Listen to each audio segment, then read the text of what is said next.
ಜನ್ಮಾದ್ಯಸ್ಯ ಶ್ರುತಿಸುನಯಮಾನೈಕವಿಷಯಾತ್ ಸ್ವತಂತ್ರಸ್ತಂತ್ರಜ್ಞೋ ಗುರುರಪಿ ಗುರುರ್ಯಶ್ಚ ಜಗತಾಂ ವಿಮೂಢಾ ಯತ್ತತ್ವಂ ಪ್ರಕಟಮಿಹ ವೇತ್ತುಂ ಸುಮನಸೋ ಮುಕುಂದಂ ಧ್ಯಾಯಾಮ ಪಹತ ಕುಹಕಂ ತಂ ಸ್ವಮಹಸಾ ಸರ್ವವಿಘ್ನಃ ಪ್ರಶಮನಂ ಸರ್ವಸಿದ್ಧಿಕರಂ ಪರಂ ಸರ್ವಜೀವಪ್ರಣೇತಾರಂ ವಂದೇ ವಿಜಯತಂ ಹರಿಂ ಕರೋತು ಮಮ ಕಲ್ಯಾಣಂ ಹರಿರ್ಹಯಮುಖಾಪಿತಃ ಗುರುಶ್ಚ ಮಧ್ವನಾಮಾ ಮೇ ವರದೋಸ್ತು ನಿರಂತರಂ ವಾಣಿತೆ ಕರವಾಣ್ಯಂಬ ಚರಣೋರ್ಧಿ ಸರ್ವದಾ ಮದ್ವಾಕ್ಯ ಸರಣೀರ್ಭೂಯಾತ್ ಶ್ರೀಮದಾಚಾರ್ಯಭಾವಗ ಸಮಾಶ್ರಯೇದ್ಗುರುಂ ಭಕ್ತ್ಯಾ ಮಹಾವಿಶ್ವಾಸಪೂರ್ವಕಂ ನಿಕ್ಷಿಪೇ ಸರ್ವಭಾರಾಂಶ್ಚ ಗುರು ಶ್ರೀ ಪಾದಪಂಕಜೇ. ಬ್ರಹ್ಮವೈವರ್ತ ಪುರಾಣದಲ್ಲಿ ನರಕದ ವರ್ಣನೆಯನ್ನ ನಾವು ನಿನ್ನೆ ತಿಳಿಲಿಕ್ಕೆ ಪ್ರಯತ್ನವನ್ನು ಮಾಡಿದ್ದೀವಿ. ಶರೀರ ಹೋದ ಮೇಲೆ ವೃದ್ಧಾಂಗುಷ್ಟ ಪ್ರಮಾಣೇನ ಯೋ ಜೀವ ಪುರುಷಾಕೃತಿ. ಗರುಡ ಪುರಾಣದಲ್ಲಿ ಬಂದಿರುವಂತಹ ಮಾತಿಗೂ ಬ್ರಹ್ಮವೈವರ್ತ ಪುರಾಣದ ಮಾತಿಗೂ ಎರಡು ಎಷ್ಟು ಹೊಂತದೆ ಅನ್ಲಿಕ್ಕಿದೆ ಉದಾಹರಣೆ. ಜೀವ ಹೋದಾಗ ಅವನು ಅಂಗುಷ್ಟ ಪ್ರಮಾಣದಲ್ಲಿ ಇರ್ತಾನಪ್ಪ. 16 ಲೋಕಗಳನ್ನು ಕರೆದುಕೊಂಡು ಹೋಗ್ತಾರೆ. ಆ ದಾಟಿ ಯಮಪಟ್ಟಣಕ್ಕೆ ಹೋಗುವಂಥದ್ದು ಅಂತ ನಾವು ನಿನ್ನೆ ನೋಡಿದ್ವಿ. ಇನ್ನು ಸಾವಿತ್ರಿ ಪ್ರಶ್ನೆ ಮಾಡ್ತಾಳೆ, ನೀವು ನರಕ ಅಂತ ಹೇಳ್ತಾ ಇದ್ದೀರಲ್ಲ, ಆ ನರಕಗಳ ಒಂದು ಪರಿಮಾಣವನ್ನ ಹೇಳಬೇಕು, ಎಷ್ಟು ದೊಡ್ಡದಿರ್ತದೆ? 1 ಕ್ರೋಶ ಅಂತ ಹೇಳ್ತಾರೆ. ಆ 1 ಕ್ರೋಶ ಕುದಿತಾ ಇರುವಂತಹ ಉಪ್ಪಿನ ನೀರಿನಿಂದ ಕೂಡಿರ್ತದಂತೆ. ಮೊದಲನೇದ್ದೇ ಕುದಿಯೋ ನೀರು ಬಹಳ ದೂರ ಇರಬೇಕು, ಸುಟ್ಟು ಹೋಗ್ತದೆ ಚರ್ಮ. ಅದರಲ್ಲಿ ಮತ್ತು ಉಪ್ಪು ಹಾಕಿದ್ದಾರೆ ಅಂದರೆ ಎಷ್ಟು ಘನಘೋರವಾಗಿರಬೇಕು. ಪ್ರತಪ್ತೋದಕಂ ಪೂರ್ಣಂ, ಭಾರೀ ಕುದೀತಾ ಇರುವಂತಹ ನೀರದು, ಹೇಳಲಿಕ್ಕೆ ಸಾಧ್ಯ ಇಲ್ಲ. ಅಷ್ಟು ತಪ್ತಾಕ್ಷರೋದಕೈ ಪೂರ್ಣಂ ನಕ್ರೈಶ್ಚ ಪರಿವೇಷ್ಟಿತಂ ಅಂತಾರೆ. ಕುದೀತಾ ಇರುವಂತಹ ನೀರು, ಅದರಲ್ಲಿ ಕ್ರೂರವಾಗಿರುವಂತಹ ಮೊಸಳೆಗಳಿರ್ತಾವಂತೆ, ಅಷ್ಟು ಭಯಂಕರವಾಗಿರುವಂಥದ್ದು. ಅದಾದ ಮೇಲೆ ಹೊರಗಡೆ ತೆಗಿತಾರೆ. ಯಮ ಕಿಂಕರರು ಬಾರ್ಕೋಲ್ನಿಂದ ಹೊಡಿತಾರಂತೆ ಆ ಜೀವಿಯನ್ನ. ಪಾಪಿಗಳು ಆಹಾರ ಇಲ್ಲದೆ ಒಣಗ್ತಾರೆ, ಆದರೂ ಬಿಡೋದಿಲ್ಲ. ದೂತೈಶ್ಚ ತಾಡಿತೈಹಿ ಅಂತಾರೆ. ದೂತರು ಅಷ್ಟು ಹಿಂಸೆಯನ್ನ ಮಾಡ್ತಾರಪ್ಪ. ಇನ್ನು ಮಲಮೂತ್ರದಿಂದ ಕೂಡಿರುವಂತಹ ಕ್ರೋಶ ಪ್ರಮಾಣದ ಒಂದು ನರಕ ಇದೆ, ಅದು ವಿಟ್ಕುಂಡ ಅಂತ ಕರೀತಾರೆ. ಅದಕ್ಕೆ ಆಹಾರ ಇಲ್ಲದೆ ಆ ಪಾಪಿಯನ್ನ ಅಲ್ಲಿ ಒಗಿತಾರೆ. ಅವನು ಕೂಗ್ತಾನ ಪಾಪ, ರಕ್ಷ ರಕ್ಷ ರಕ್ಷೇತಿ ಶಬ್ದಂ, ರಕ್ಷಣೆ ಮಾಡ್ರಿ, ನನ್ ಬಿಡಿಸ್ಬಿಡ್ರಿ, ನಾ ಇನ್ನೊಂದ್ಸರಿ ಮಾಡೋದಿಲ್ಲ ಅಂತ ಬೇಕಾದಷ್ಟು ಹೇಳ್ತಾನೆ. ಆದರೆ ಯಾರೂ ಬಿಡಿಸೋದಿಲ್ಲಪ್ಪ. ಇನ್ನೂ ಒಂದು ಮಾತು ಹೇಳ್ತಾರೆ, ದೂತರಿಂದ ಯಾವಾಗ ಅವರು ಹಿಂಸೆ ಮಾಡ್ತಿರ್ತಾರೋ ಅಷ್ಟು ನೋವಾಗ್ತಿರ್ತದಂತೆ. ಗರಕುಂಡ ಅಂತ ಹೇಳಿದ್ವಿ ನಿನ್ನೆ ಹೇಳಬೇಕಾದ್ರೆ. ಆ ಗರಕುಂಡದ ಪ್ರಮಾಣ ಅರ್ಧ ಕ್ರೋಶ ಇರ್ತದಂತೆ. ವಿಷಪೂರಿತವಾಗಿರುವಂಥದ್ದು, ವಿಷವನ್ನೇ ತಿನ್ನಿಸ್ತಾರಂತೆ ಪಾಪಿಗೆ. ನೀನೆಲ್ಲ ಕೆಟ್ಟ ಕೆಲಸ ಮಾಡಿಯಲ್ಲಪ್ಪ, ವಿಷ ಹಾಕಿಯಲ್ಲ, ಅದಕ್ಕೆ ನೀನು ವಿಷ ಊಟ ಮಾಡುವಂತ ವಿಷವನ್ನ ಕೊಡ್ತಾರಂತೆ. ಇನ್ನು ವಜ್ರದಂಷ್ಟ್ರ ಅನ್ನುವಂತಹ ಕುಂಡ ಸರ್ಪಾಕಾರವಾಗಿರುವಂಥದ್ದು. ಯಮದೂತರು ಹಿಂಡಿ ಹಿಪ್ಪಿಯಾಗಬೇಕು ಅವನು, ಹಂಗ ಹೊಡಿತಾರಂತೆ ಪಾಪಿಯನ್ನ, ಭಯಂಕರವಾಗಿರ್ತದೆ. ಇನ್ನು ನೇತ್ರಮಲ ಕುಂಡ ಅಂತ ನಾನು ಹೇಳಿದ್ನಲ್ಲ, ಅದು ಕಣ್ಣಿನ ಕೊಳೆಯಿಂದ ಕೀಟಗಳಿಂದ ಪೂರ್ಣವಾಗಿರ್ತದೆ. ಕಷ್ಟ ಇರ್ತಾವಂತೆ ಕೀಟಗಳು, ಕೇಳಲಿಕ್ಕೆ ಭಾರಿ ಭಯಂಕರವಾಗಿರುವಂಥದ್ದು ನರಕದ ವರ್ಣನೆ. ಬ್ರಹ್ಮವೈವರ್ತ ಪುರಾಣ ಹೇಳ್ತದೆ, ಕೆಟ್ಟ ಕೆಲಸ ಮಾಡಬೇಕಾದ್ರೆ ಬಹಳ ಉತ್ಸಾಹದಿಂದ ಮಾಡಿಯಲ್ಲ, ಬಾ ತೋರಿಸ್ತೀನಿ ಬಾ ನಿನಗೆ ಹೆಂಗಿರ್ತದೆ ಅಂತ ಹೇಳ್ತಾರೆ ವೇದವ್ಯಾಸ ದೇವರು ನರಕದ ವರ್ಣನೆಯಲ್ಲಿ. ಇನ್ನು 4 ಕೋಶ ಪ್ರಮಾಣವಾಗಿರುವಂಥದ್ದು ವಸಾಕುಂಡ. ಅಲ್ಲಂತೂ ಪಾಪಿಯನ್ನ ಕುದಿಸ್ತಾರೆ, ಪಾಪಿಯನ್ನ. ಇನ್ನು ಮುಂದೆ ಹೇಳ್ತಾರೆ ಶುಕ್ರಕುಂಡ ಅಂತ ಇದೆ, ಅದು ಪಾಪಿಗಳು ಭಯದಿಂದ ಕಿರಿಸ್ತಾರಂತೆ. ಶುಕ್ರ ಕೀಟಗಳು ಭಕ್ಷಿಸ್ತಾ ಇರ್ತಾವೆ, ಚುಚ್ತಾ ಇರ್ತಾವೆ, ಕಡಿತಾವೆ. ಏನು ಮಾಡಿದ್ರೂ ಅವನನ್ನ ಬಿಡಿಸ್ಕೊಳ್ಳಿಕ್ ಸಾಧ್ಯ ಇಲ್ಲ. ಇನ್ನು ಅಶ್ರುಕುಂಡ ಅಂತ ಇದೆ, ಕಣ್ಣಿನ ನೀರಿನಿಂದ ಬಂದಿರುವಂಥದ್ದು. ಬಾವಿಯಷ್ಟು ಪ್ರಮಾಣ ಇರ್ತದೆ ಅಷ್ಟೇ. ಅದರಲ್ಲಿ ದೂತರು ಹಾಕಿ ಹೊಡಿತಾ ಇರ್ತಾರೆ, ಹಿಂಸೆ ಮಾಡ್ತಾರೆ, ಚುಚ್ತಾರೆ, ಕರೀತಾರೆ ಬೋಂಡಾಕರದ ಹಂಗೆ. ಬಿಸಿ ಬಿಸಿ ಬಿಸಿ ಇರ್ತದೆ ಅದು. ಆದರೂ ತಪ್ಪಿಸೋಕೆ ಸಾಧ್ಯ ಇಲ್ಲಪ್ಪ, ಅಲ್ಲೇ ಇರ್ತಾನ ಅವನು ಪಾಪಿ. ಇನ್ನು ಮುಂದೆ ಹೇಳ್ತಾರೆ, ಕ್ರಿಮಿಗಳಿಂದ ಕೂಡಿರುವಂತಹ ಅನೇಕ ವಿಧವಾದ ನರಕಗಳಿದ್ದಾವೆ. ತ್ರಾಹೀತಿ ಶಬ್ದಂ ಕುರುಮ ಅಂದ್ರೆ ಅವನು ಕೂಗ್ತಾನೆ ಪಾಪ, ತ್ರಾಹಿ ತ್ರಾಹಿ, ರಕ್ಷಣೆ ಮಾಡ್ರಿ. ಕನ್ಯಾ ವಿಕ್ರಯ ಮಾಡಿದಂಥವನು, ಕನ್ಯೆಯನ್ನ ಮಾರಾಟ ಮಾಡಿದಂಥವನು, ಅವನನ್ನಲ್ಲಿ ಎತ್ತೊಯ್ತಾರೆ ನರಕದಲ್ಲಿ. 4 ಬಾವಿಗಳಷ್ಟು ಪ್ರಮಾಣ ಇರುವಂಥದ್ದು. ಯಮದೂತರು ಆ ತಮ್ಮ ಕೈಯಲ್ಲಿರುವಂತಹ ಆಯುಧದಿಂದ ಅವನಿಗೆ ಹೊಡಿತಾರಂತೆ. ನಖಗುಂಡ ಅಂತ ಅದನ್ನು ಕರೀತಾರೆ. ಪ್ರತಪ್ತಂ ತಾಮ್ರಗುಂಡಂಚ, ತಾಮ್ರ ಪರ್ಯಂತ. ನೋಡ್ರಿ ಎಷ್ಟು ಸುಂದರವಾಗಿ ವರ್ಣನೆ ಮಾಡ್ತಾರೆ ಅಂದ್ರೆ, ಚೆನ್ನಾಗಿ ಕಾದಿರುವಂತಹ ತಾಮ್ರದೇ ಕುಂಡ ಅಂತದ್ದು. ಎಷ್ಟು ಭಯಂಕರವಾಗಿರಬೇಕು. ತಾಮ್ರ ಲಕ್ಷ ಪ್ರತಿಮೆಗಳಿಂದ ಒಂದೊಂದು ಪ್ರತಿಮೆಯನ್ನ ತಬ್ಬಿಕೊಂಡಾಗ ಯಪ್ಪ ಕೇಳೋದೇ ಭಯಂಕರ. ತಾಮ್ರದ್ದೇ ಮಯವಾಗಿರುವಂತಹ ಪ್ರತಿಮೆ ಇರ್ತದೆ, ಅದನ್ನ ಈ ಪಾಪಿಗೆ ಹೇಳ್ತಾರಂತೆ ಅಪಗೋ ಅಂತ ಹೇಳಿ. ಕುದಿತಾ ಇರ್ತದೆ ಅದು ಪ್ರತಿಮೆ, ಅದಕ್ಕೆ ಅವನಿಗೆ ಅಪಗೋ ಅಂತ ಹೇಳ್ತಾರಂತೆ. ಅಷ್ಟು ಹಿಂಸೆ ಆಗ್ತದೆ, ಆದ್ರೆ ಬಿಡ್ಲಿಕ್ಕೆ ಸಾಧ್ಯ ಇಲ್ಲ. ತಾಮ್ರಾಣಾಂ ಪ್ರತಿಮಾ ಲಕ್ಷೈಹಿ ಪ್ರತಪ್ತೈರಾವೃತಂ ಸದಾ. ಅಪಗೋಬೇಕು, ಹಿಂದಿಂದ ಹೊಡಿತಾ ಇರ್ತಾರೆ, ಹಿಂಸೆ ಮಾಡ್ತಾ ಇರ್ತಾರೆ. ಕೆಂಡದಂತೆ ಕಾದಿರುವಂತಹ ಲೋಹಧಾರೆ ಚೆನ್ನಾಗಿ ಕಾದ್ಬಿಟ್ಟಿರ್ತದೆ. ಲಕ್ಷ ಲಕ್ಷ ಲೋಹ ಪ್ರತಿಮೆಗಳು. ಅದು ತಾಮ್ರ ಆಯ್ತಲ್ಲ, ಈಗ ಕಬ್ಬಿಣದ ಪ್ರತಿಮೆ ಹೇಳ್ತಾರೆ. ಪ್ರತಿಯೊಂದು ಪ್ರತಿಮೆಗೂ ಅಪ್ಕೊಂಡು ಬೇಕು. ಅವನು ರಕ್ಷ ರಕ್ಷ ಅಂತಾನೆ. ಯಾರು ಮಾಡಿದ್ರು ಪ್ರತ್ಯೇಕಂ ಸಂಶ್ಲಿಷ್ಟೆ, ಒಂದೊಂದು ಪ್ರತಿಮೆಗೂ ನಪ್ಕೊಂತ ಹೋಗ್ಬೇಕು ಆ ಜೀವಿ, ಬಿಡೋದೇ ಇಲ್ಲ. ರಕ್ಷ ರಕ್ಷೇತಿ ಶಬ್ದಂಜ ಕುರ್ಯಾದ್ಧೂತೈ ತಾಡಿತೈ. ಹೊಡಿತಾನೆ ಇರ್ತಾರೆ, ಹಿಂಸೆ ಮಾಡ್ತಾನೆ ಇರ್ತಾರೆ, ಬಿಡೋದಿಲ್ಲಪ್ಪ. ಹೀಗೆ ಭಯಂಕರವಾಗಿರುವಂಥದ್ದು. ಮುಳ್ಳುಗಳ ಬುರುಗದ ಮರದ ಮುಳ್ಳುಗಳಿಂದ ಚುಚ್ತಾರಂತೆ. ಆಮೇಲೆ ಧನುಸ್ಸಿನಷ್ಟು ಉದ್ದವಾಗಿರುವಂತಹ ತೀಕ್ಷ್ಣವಾದ ಕಂಟಕಗಳಿಂದ ಅಂದ್ರೆ ಆಯುಧಗಳಿಂದ ಅವನನ್ನ ಹೊಡಿತಾರಪ್ಪ. ಬಾಯೆಲ್ಲ ಒಣಗೋಗ್ಬಿಟ್ಟಿರ್ತದೆ. ನೀರು ನೀರು ಅಂತಂತಾನೆ ಪಾಪಿ, ಆದ್ರೆ ನೀರು ಕೊಡೋದೇ ಇಲ್ಲಪ್ಪ. ನೀರು ಬೇಕಾ ನಿಂಗೆ ಅಂತ ಹೇಳಿ ಕುದಿಯೋ ಎಣ್ಣೆ ಎಲ್ಲ ಹಾಕ್ತಾರಂತೆ. ಒದ್ದಾಡ್ತಾನೆ, ಕೂಗ್ತಾನೆ. ತಪ್ತ ತೈಲ ಅಂತ ಅದಕ್ಕೆ ಆ ಕುಂಡಕ್ಕೆ ಹೆಸರು. ಏನು ಮಾಡಿದ್ರೂ ಬಿಡೋದಿಲ್ಲಪ್ಪ ಅಂತಾರೆ. ಇನ್ನು ತಕ್ಷಕಾದಿ ಸರ್ಪಗಳ ವಿಷ ಸಮೂಹದಿಂದ ಕೂಡಿರುವಂತಹ ಕ್ರೋಶ ಪ್ರಮಾಣವುಳ್ಳಂತಹ ಒಂದು ನರಕ ಇದೆ, ಅದು ವಿಷಕುಂಡ ಅಂತ ಹೆಸರು. ವಿಷ ಹಾಕ್ದಂಥವನು, ವಿಷ ಹಾಕ್ಲಿಕ್ಕೆ ಹೇಳದಂಥವನು, ಕೆಟ್ಟ ಕೆಲಸ ಮಾಡದಂಥವನು, ಅವನನ್ನಲ್ಲಿ ಎತ್ತು ಒಗಿತಾರೆ ಅದರಾಗೆ, ಆ ನರಕದೊಳಗೆ.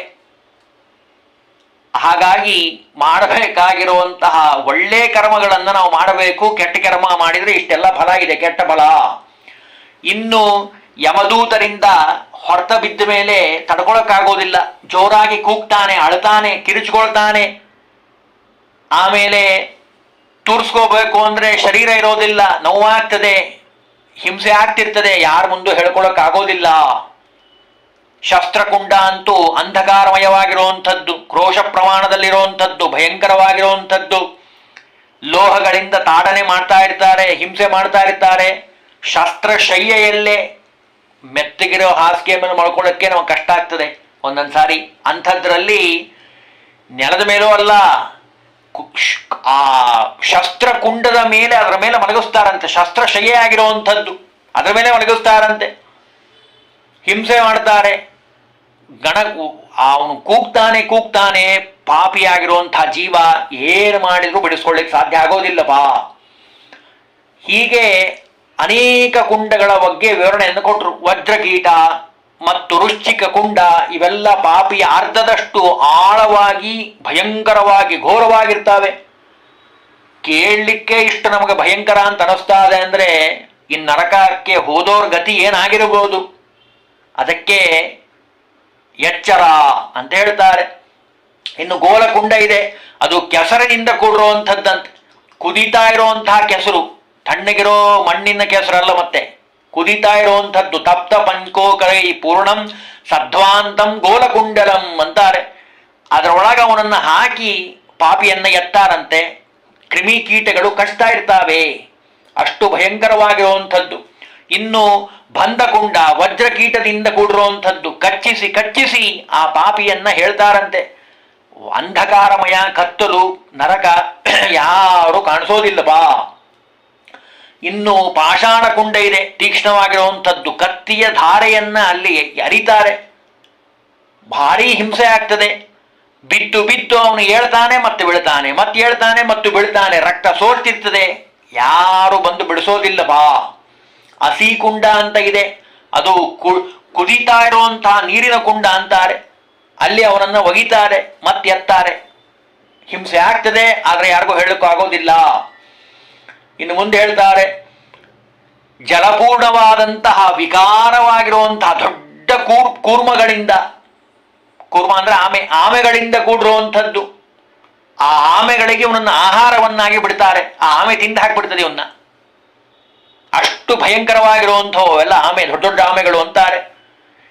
ಇನ್ನು ಭಸ್ಮಗುಂಡ, ಅದ್ರ ಬಗ್ಗೆ ಹೇಳ್ತಾರೆ. ಆಮೇಲೆ ಕತ್ತಿಯ ಅಲುಗು ಚೂಪಾಗಿ ಕತ್ತರಿಸ್ತದಲ್ಲ, ಅಂಥದ್ರ ಮಧ್ಯದಲ್ಲಿ ಉಕ್ಕಿನ ಎಲೆಗಳಿಂದ ಹಾಕಿರ್ತಾರಂತೆ. ಅದರ ಮಧ್ಯದಲ್ಲಿ ಇವನನ್ನು ದರ ದರ ಎಳಿತಾರೆ. ಪಾಪಿಯನ್ನ ಬಿಡೋದೇ ಇಲ್ಲ ಅಂತಾರೆ. ಕಾಪಾಡು ಕಾಪಾಡು ಅಂತ ಕೂಗ್ತಾನೆ ಪಾಪ. ಪರಿತ್ರಾಹೇತಿ ಶಬ್ದಂಚ, ರಕ್ಷಣೆ ಮಾಡ್ರಿ, ದಯವಿಟ್ಟು ರಕ್ಷಣೆ ಮಾಡ್ರಿ, ನನ್ ಬಿಡಿಸ್ಬಿಡ್ರಿ, ನನ್ ಕರ್ಕೊಂಡು ಹೋಗ್ಬಿಡ್ರಿ ಅಂತಾನೆ. ಯಾರು ಬಂದು ಕರ್ಕೊಂಡು ಹೋಗೋದಿಲ್ಲಪ್ಪ. ಇನ್ನು ಸೂಜಿಯಂತೆ ತೀಕ್ಷ್ಣವಾಗಿರುವಂತಹ ಅಸ್ತ್ರಗಳಿಂದ ಆ ಪಾಪಿಯನ್ನ ಚುಚ್ತಾರೆ. ಅದಕ್ಕೆ ಸೂಚಿ ಮುಖ ಅಂತ ಅದಕ್ಕೆ ಆ ನರಕಕ್ಕೆ ಹೆಸರು. ಚುಚ್ತಾ ಇರ್ತಾರೆ, ಹಿಂಸೆ ಮಾಡ್ತಾ ಇರ್ತಾರೆ, ಆದರೂ ಅವನನ್ನ ಬಿಡಿಸ್ಲಿಕ್ಕೆ ಸಾಧ್ಯ ಆಗೋದಿಲ್ಲ. ಆಮೇಲೆ ಗಜದಂತ ದಂಶನ ಕುಂಡ ಅಂತ ಇದೆ, ಅನೇಕ ದುಷ್ಟ ಗಜಗಳನ್ನು ಬಿಡ್ತಾರೆ. ಅವು ಪಾಪಿಯ ರಕ್ತಗಳನ್ನ ಒಂಥರ ಹಿಂಸೆಯನ್ನ ಮಾಡಿ ಅವನನ್ನ ಭಕ್ಷಿಸಿ ಅವನನ್ನ ತೊಂದರೆ ಕೊಟ್ಟವನಿಗೆ ಬಹಳ ರೀತಿಯಿಂದ ಹಿಂಸೆ ಆಗ್ತದೆ. ಅದನ್ನು ಹೇಳಲಿಕ್ಕೆ ಸಾಧ್ಯ ಇಲ್ಲ, ನರಕದ ವರ್ಣನೆಯನ್ನ ಅಷ್ಟೆಲ್ಲ ಹೇಳ್ತಾರೆ. ಇನ್ನು ಒಬ್ಬೊಬ್ಬರನ್ನು ಅಲ್ಲಿರುವಂತಹ ಪಾತಕಿಗಳನ್ನ ನೋಡಲಾಗದೆ ಸತತವಾಗಿ ರೋದನೆ ಮಾಡ್ತಾರೆ, ಅಳ್ತಾರೆ.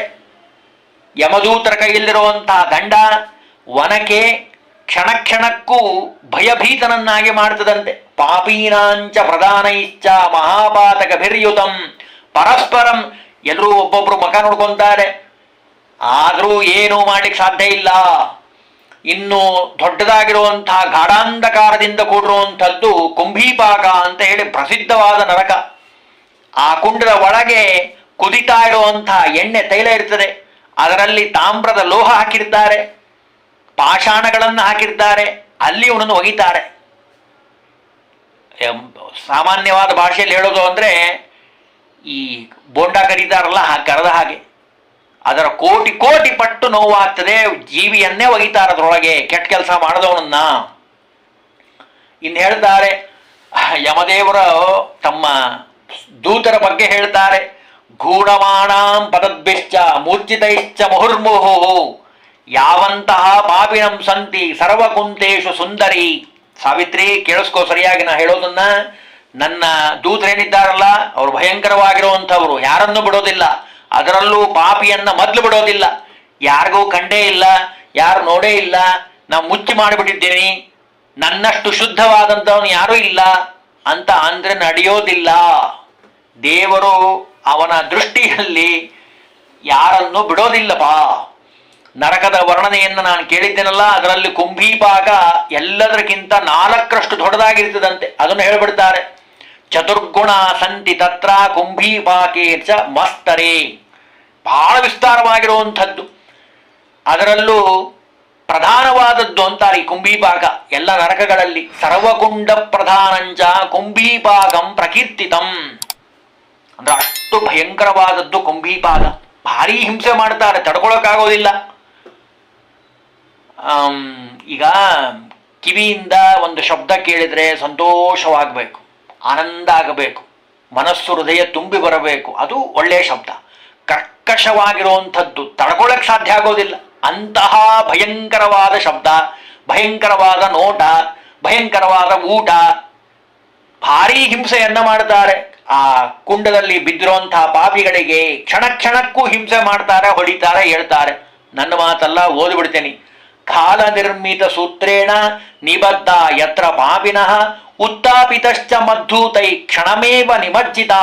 ಅವ್ರು ಹೇಳೋದಕ್ಕೂ ಹೊಡಿತಾರೆ, ಮತ್ತೆ ಹೇಳೋದಕ್ಕೂ ಹೊಡಿತಾರೆ. ಹೊಟ್ಟೆ ಅವರನ್ನು ಹೇಳಲಿಕ್ಕೆ ಬಿಡೋದೇ ಇಲ್ಲ, ಹೊಡೆಯೋದು ಇವ್ರು ಬಿಡಲ್ಲ. ಅವ್ರು ಹೇಳೋದು ಬಿಡಲ್ಲ, ಇವ್ರು ಹೊಡೆಯೋದು ಬಿಡಲ್ಲ ಅಂತಾರೆ. ಯಮದೇವರು ಹೇಳುವಂಥ ಮಾತಿದು.